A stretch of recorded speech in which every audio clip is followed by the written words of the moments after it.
My name is Jaxon Selzer, and today I will be presenting our paper titled ML-Behavioral Class Partitioning and Equivalence Class Partitioning-Inspired Approach to ML Testing.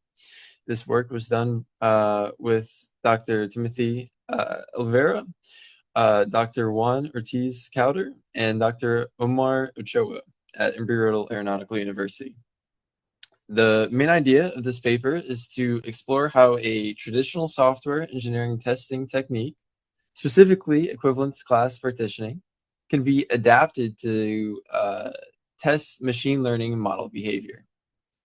In traditional software testing methods are often used closely tied to requirements. However, machine learning systems behave differently from traditional deterministic software. Because ML models learn from data, their behavior can be inconsistent or sensitive to changes in input conditions.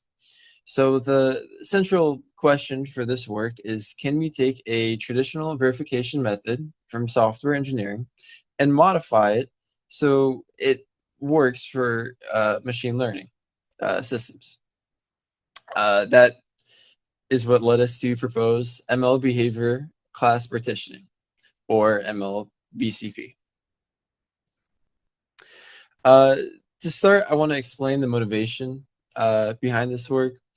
Traditionally, software engineering has a long history of verification and validation methods.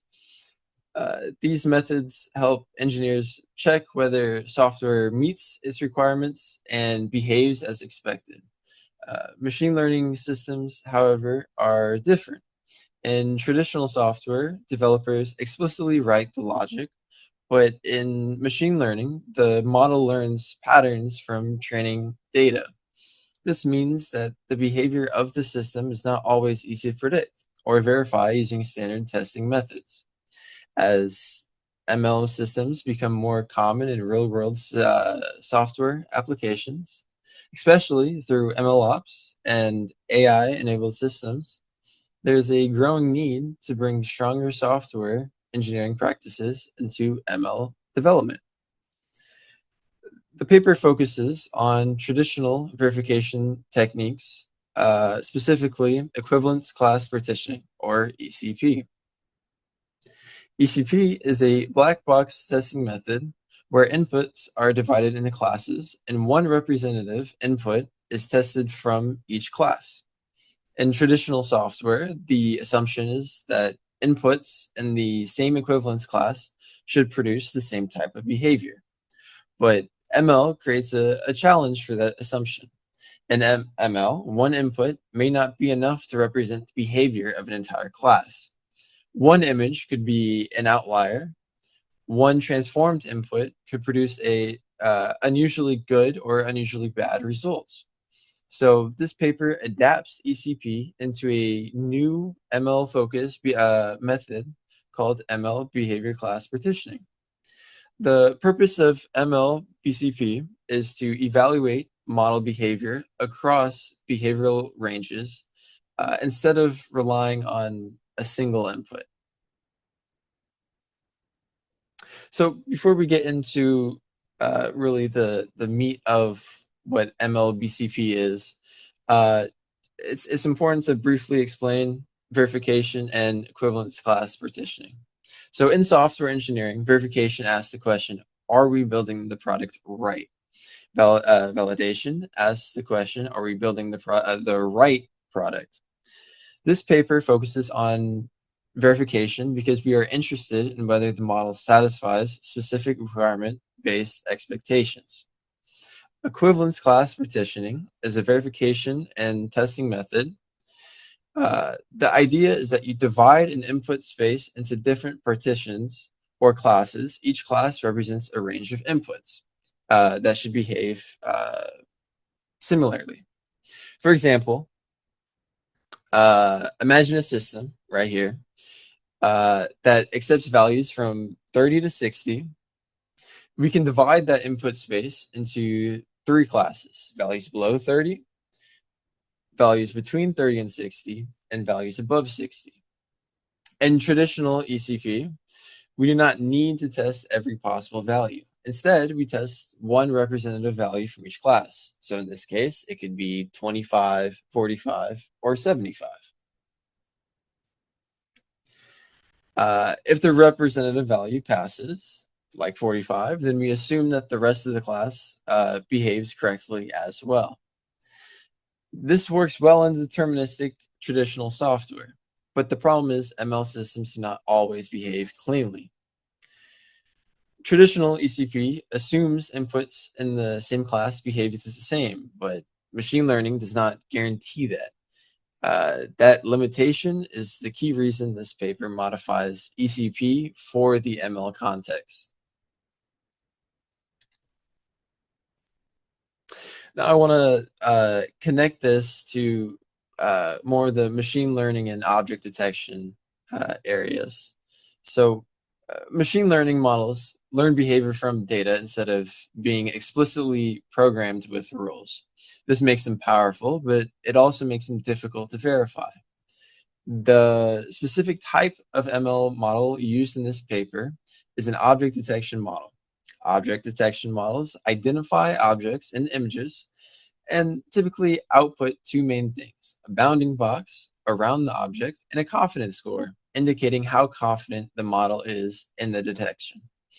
For this experiment, we used YOLO V8, which is a popular real-time object detection model. YOLO stands for You Only Look Once. It is designed to perform detection quickly by identifying and classifying objects in a single stage. The experiment focuses on the person object class. This means we are testing whether YOLO V8 can still detect people under different image transformations. These transformations are important because real-world images are rarely perfect. Images can be blurry, rotated, too bright, shifted, or distorted. If we want to understand model behavior, we need to test how the model performs under those kinds of conditions. So the main problem this paper addresses is the traditional ECP cannot be directly copied into machine learning. In traditional software, one representative input may be enough to validate a class, but in machine learning, testing one input does not reliably tell us how that model behaves across the entire range. There are a few reasons for this. First, ML models have been inconsistently uh, across similar inputs. May behave inconsistently across similar inputs. Two images that seem similar to a human may produce different confidence scores from the model. Second, one image could be an outlier. If we test only one transformed image, the result may not represent the model's general behavior. Third, transformations can affect model behavior in nonlinear ways. A small amount of blur might have little effect, but a slightly larger amount may cause the model's confidence to collapse. Finally, ML testing needs to be connected to measurable requirements. It is not enough to say that the model works. We need to define what acceptable behavior means. So the problem becomes, how can we create a testing method that keeps the requirement based structure of ECP while also accounting for the uncertainty and variability of ML model behavior? The key difference between traditional ECP and ML-BCP is the testing unit. In traditional ECP, one test point represents a class. In ML-BCP, a small data set represents a behavioral class. This is the most important modification in the paper. Instead of testing one image with one transformation value, ML-BCP generates a data set for each behavioral class. The model is then tested on that dataset, and the average performance is used to decide whether the requirement is fulfilled. For example, suppose we have a blur requirement from 0 to 2 sigma. In traditional ECP, we might choose one blur value and test one image. But in ML-BCP, we apply values from the range to a seed dataset, test the model on the transformed images, and average the confidence scores. This makes the result more reliable because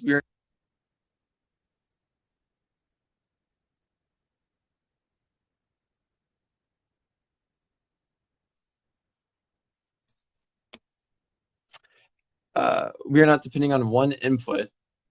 So the biggest modification from ECP to ML-BCP is that a behavioral class is not represented by one input. It is represented by the average behavior of the model over a generated test data set.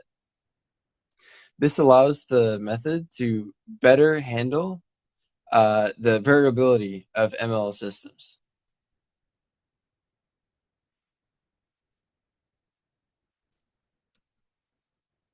So the ML-BCP framework has 9 steps. First, we identify scenarios. These are situations or input conditions that might affect model behavior. In this paper, the scenarios are image transformations. Second, we identify raw requirements. These are broad expectations for how the model should behave. Third, we separate raw requirements into behavioral classes. For example, instead of saying blur from 0 to 20, we divide the range into smaller classes like 0 to 2, 2 to 4, and so on. Fourth, we generate refined behavioral requirements. These are specific requirements tied to measurable performance. Fifth, we generate test cases for those requirements. Sixth, we generate a data set for each behavioral class. This is where ML-BCP really differs from traditional ECP. Seventh, we test the ML model on those generated data sets. Eighth, we record the test case results, usually by averaging the selected metric. And then finally, we generate the ML behavioral class visualizations. These visualizations are useful because they show where the model satisfies requirements and where it fails. In other words, they help identify the boundary of successful model behavior. The purpose of the framework is not just to test the model once, it is to map out the model's behavior across a controlled input space. So for the implementation, we used a off-the-shelf YOLO V8 model trained on the COCO dataset. The model was tested only on the persons class. The seed dataset contained 235 images from the COCO validation dataset. This seed dataset was transformed repeatedly to generate test datasets for each behavioral class. The requirement threshold used in this paper was a mean confidence score of at least 0.6, and I'll show you a couple different graphs of that a little bit later on. 0.6 was just our a fair input. You could change that based on whatever your needs are. It is important to point out that the threshold is arbitrary, like I was saying. It is just used to demonstrate the method in a real-world system. The threshold would ideally be customer defined or derived from system requirements. The experiment generated a total of 1,050 behavioral requirements. There are 50 single transform requirements based on the 5 transformations, which I will show in a second, and each one was divided into 10 behavioral classes. There are also 1,000 transform requirements based because each pair of transformations created a 10 by 10 grid or 100 requirements for a pair. Since there are 10 unique pairs of 5 transformations, that gives 1,000 transform requirements. So for our actual 5 transformations used in the paper, we have the Gaussian blur, brightness, rotation, translation, and elastic distortion. Each transformation was selected because it represents a type of visual condition that can occur in real life. The blur might represent focus loss or fog. Brightness might represent lighting changes. Rotation might be if an object's orientation or a person may appear tilted. Translation represents position shift. The image or object may be shifted left, right, up, or down.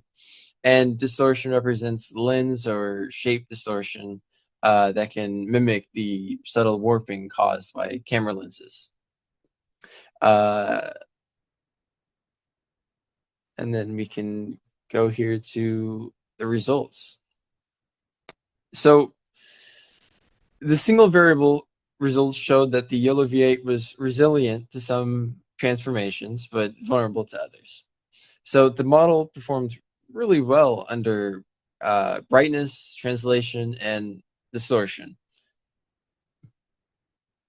This means that across the tested ranges, those transformations did not reduce the model's confidence enough to fail the requirements. Brightness had very little effect on the model. The average confidence stayed relatively stable across the full brightness range. Translation also did not strongly affect the model. And then distortion also produced stable behavior, which was somewhat interesting because distortion changes the image structure. However, in this experiment, the model remained resilient to it. The weaker transformations were rotation and Gaussian blur. For rotation, the model performed reasonably well within about plus or minus 20 degrees. But once the rotation became more extreme, the model's confidence dropped below the threshold. And then for our blur, the model was much more vulnerable. The model only performed well up to about 2 sigma. After that, confidence degraded quickly. So the main takeaway here is not all transformations affect the model equally. Brightness, translation, and distortion produce stable behavior, while rotation and blur exposed clear behavioral limits. And these were a couple of our graphs here. The top one being brightness, staying pretty consistent throughout.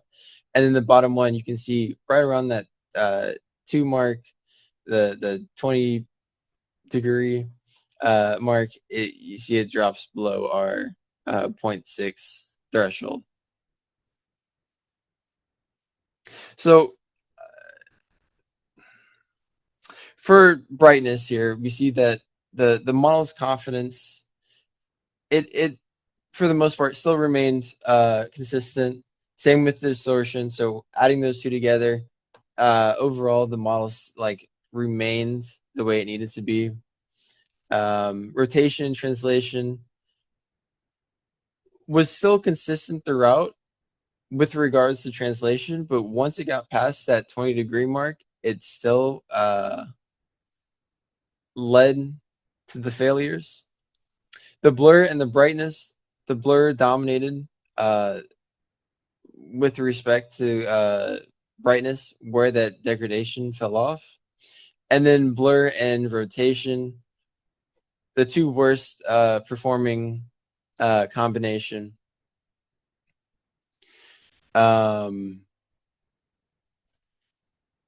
So overall, the model fulfilled 500 out of the 1,050 requirements, which is 47%, which sounds bad, but it is important to be careful when interpreting this number.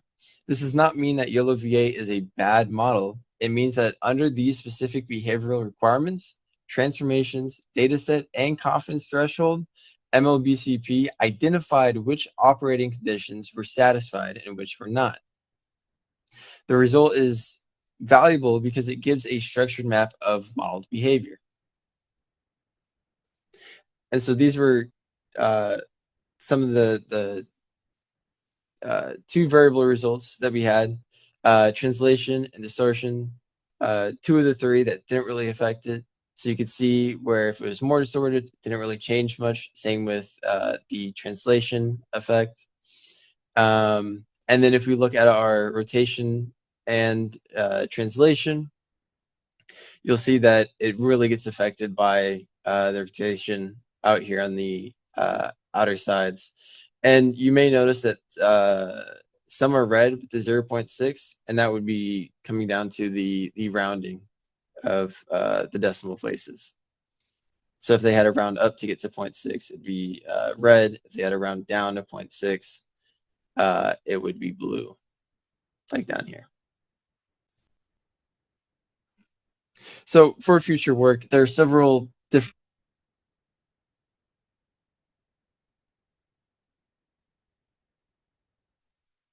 for future work. First, the paper currently has uses confidence as the main metric.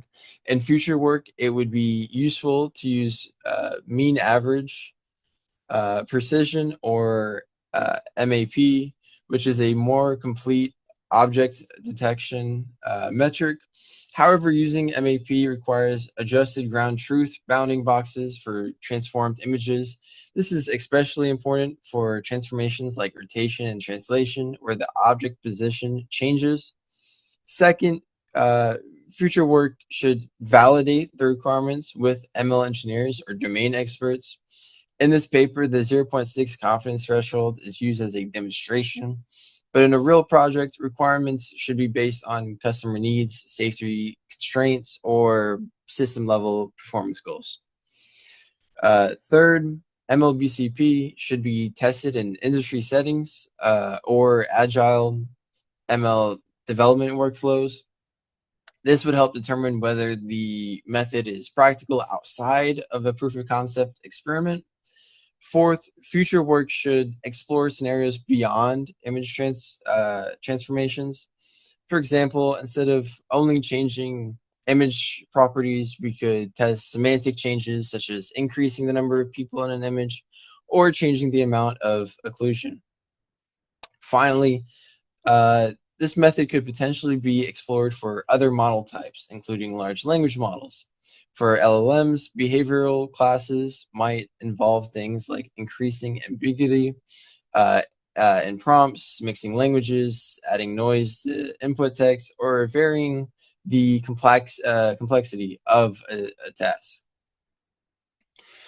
The broader goal is to make requirements more realistic and customer driven, then apply ML-BCP to more complex model behavior beyond image transformations. And then finally here, to conclude the paper, the key idea is that traditional ECP must be modified for ML. Instead of using only one representative test case per class, ML-BCP uses a generated test data set for each behavioral class. The model's average behavior across the data set determines whether the requirement is fulfilled. The method was demonstrated on an off-the-shelf YOLO V8 object detector using 5 image transformations: blur, brightness, rotation, translation, and distortion. The results showed that YOLO V8 was resilient to brightness, translation, and distortion, but weaker against rotation and blur. Overall, the model fulfilled 500 out of 1,050 behavioral requirements.